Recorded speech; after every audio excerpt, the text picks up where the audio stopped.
Okay, day one of our guitar technique odyssey, and if you've not already seen it, I did put out a quick video yesterday explaining how this is going to work.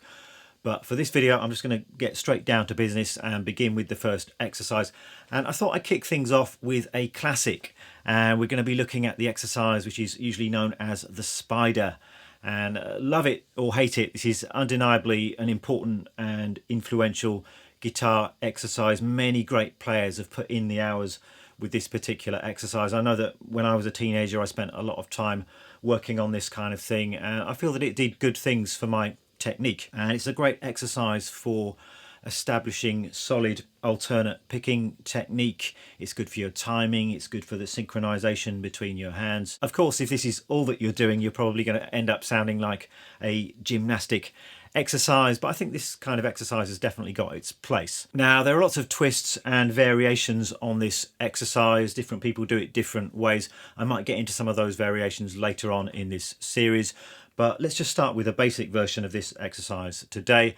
And why don't we begin at the 5th fret on the low E string. And the idea is very simple. We're just playing 4 notes on each string, 1 note with each of our fretting hand fingers. So we're going to go 1, 2, 3, 4, and we're going to be doing this with alternate picking. So we're picking this down, up, and then we're just taking that across the remaining strings. So onto the 5th string, and so on all the way up to the top.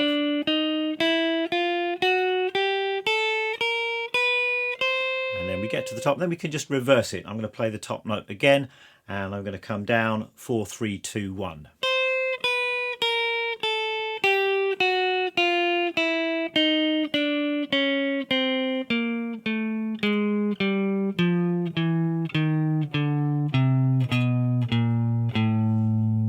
That's going to be the starting point. If you've not done this kind of thing before, you might find it quite challenging just to get to that kind of stage. So take it slowly to start with.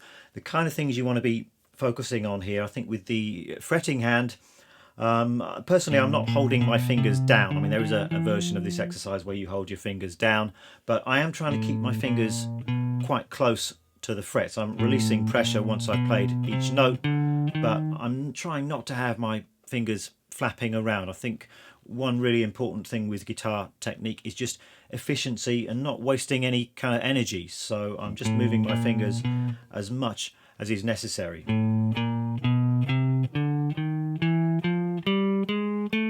then of course the other important part with this exercise is your picking hand. So just a nice and relaxed alternate picking. You want to be listening to the sound of this exercise as well. So you want each of the notes to be at even kind of a volume. You don't want your downstrokes to be much louder than your upstrokes. And also, of course, timing is important. So try and keep this nice and even. I usually play this as 8th notes. So I'm thinking 1 and 2 and.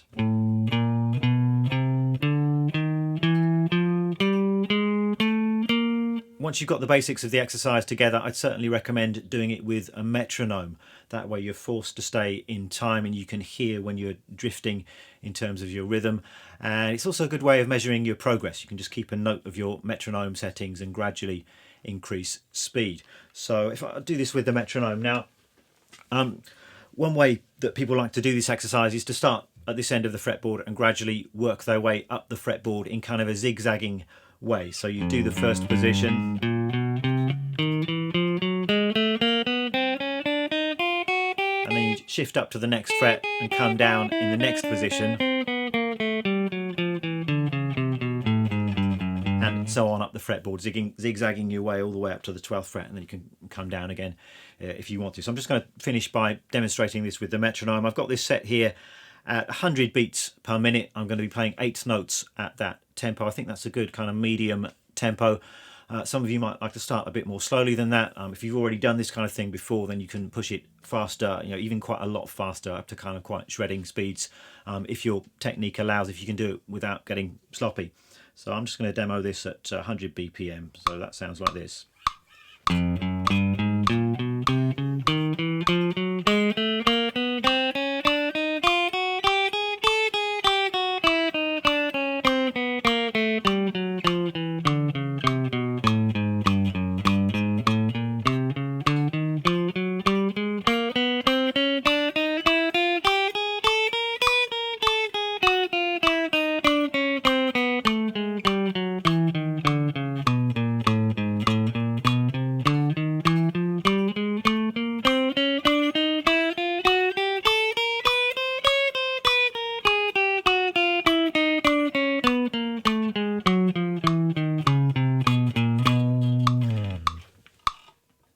and so on, up the entire fretboard and then back again if you want to. That's the exercise. Good luck with it, and I'll see you tomorrow for day 2.